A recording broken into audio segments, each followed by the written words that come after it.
Hello, fellow human. Welcome to day 17 of my 30-day Talk to Camera challenge.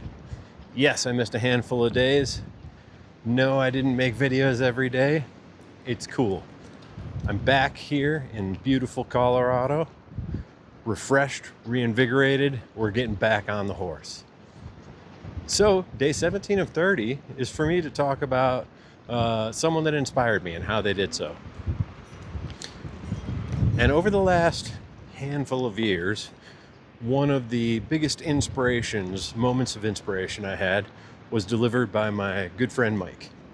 He and I were working together,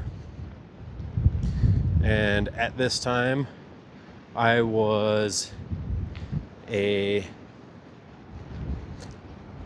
project coordinator by title, but my role for the company was project management.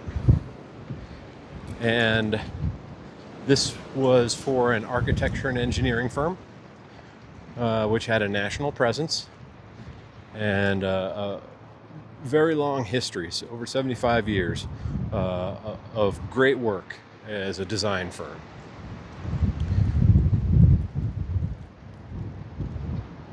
In the entire history of this company, they had never had a project manager who was not an architect or an engineer. And I am not an architect, nor am I an engineer. However, I was one of the few project management specialists. And I think it can be argued the strengths and weaknesses of that position, maybe left for a different time. But I was acting as a project manager on some of the projects I was on. But I had the title of a project coordinator. I had the salary of a project coordinator. I was becoming a little frustrated with this. And I was chatting with Mike about it one day. And he said, Joe, I think the only way that you're going to get that title and that salary is to earn a project management credential. And if you were to ask him, he would say that I didn't like hearing that bit of advice. And maybe it's true. But after some thinking, I chewed on it, and I thought he's probably right. I need to set myself apart and stand out as a project management specialist if I'm not going to become an architect or an engineer, which I was not at all going to do. We'll skip ahead a couple years. I earned my CAPM from PMI.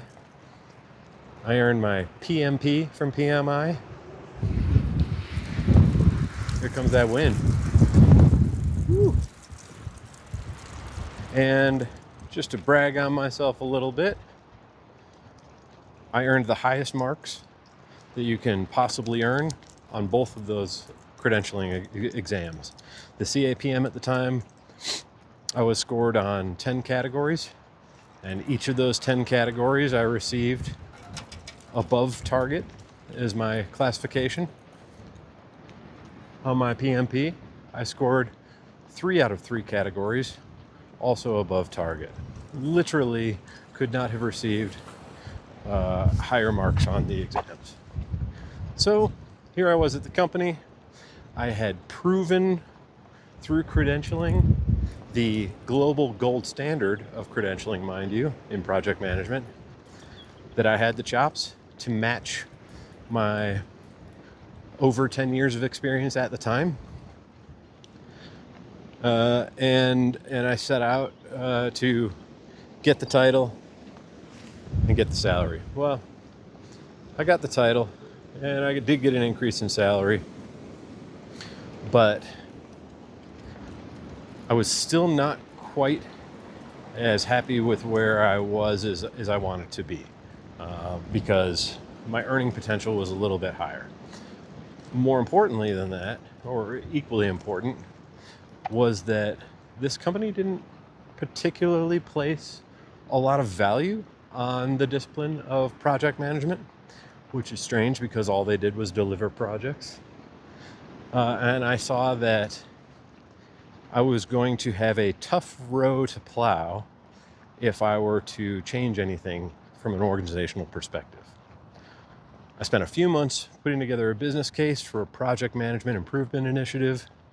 The costs, the benefits, the approach, all of it. I socialized it. I built a team of allies, and then I started pitching it to the executives.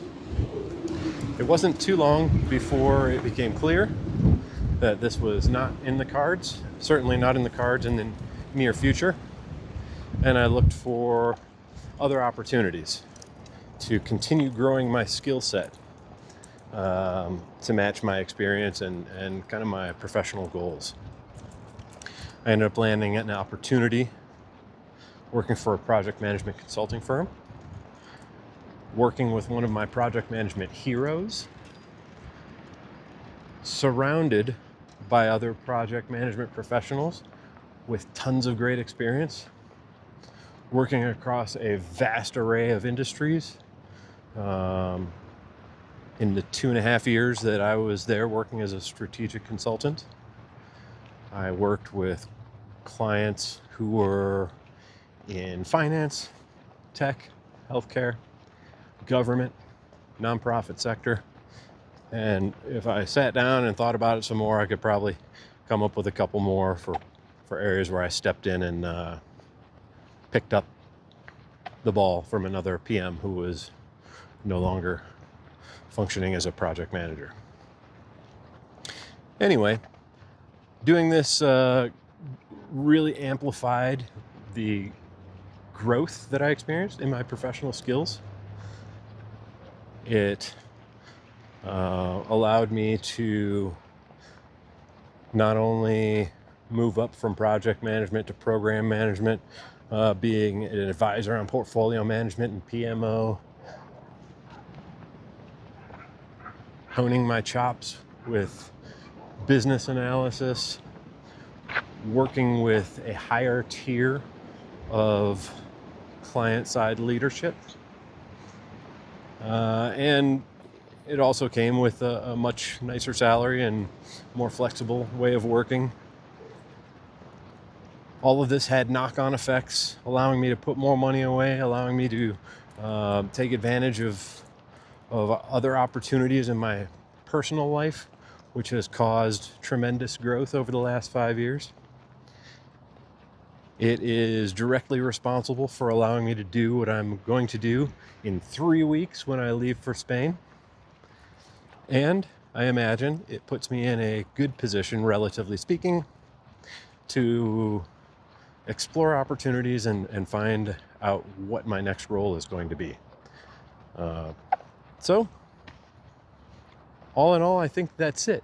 That's probably the single most important bit of inspiration I've received over the last 5 years. Thank you, Mike. Always my brother from another mother. I hope we get a chance to work together again, but if not, I'm just happy to go out and grab a happy hour or a meal with the guy. He's super fun to hang out with. Anyway, that's it.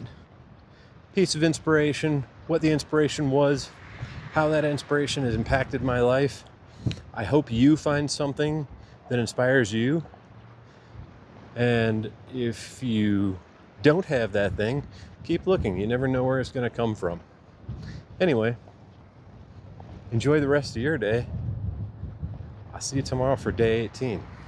Ciao.